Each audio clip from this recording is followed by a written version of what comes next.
Dingin lan sang ni vang bu na hi lai sa do.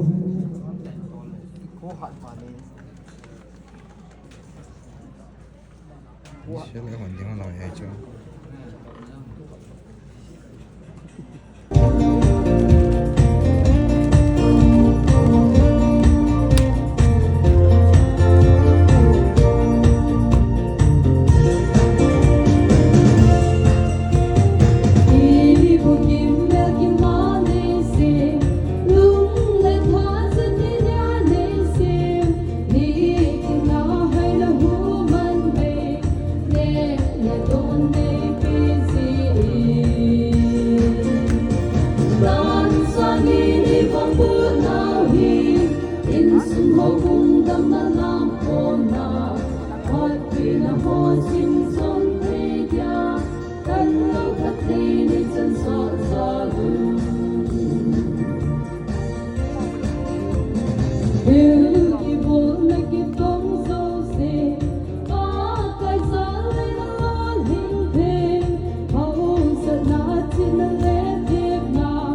subscribe cho kênh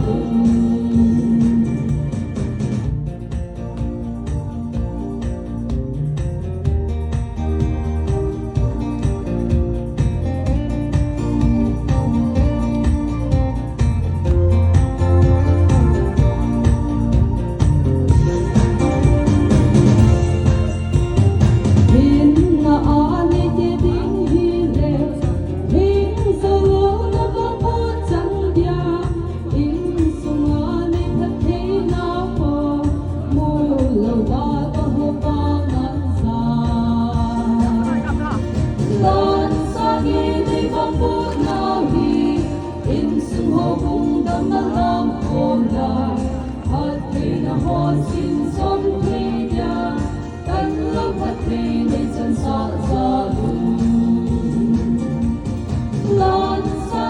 để không bỏ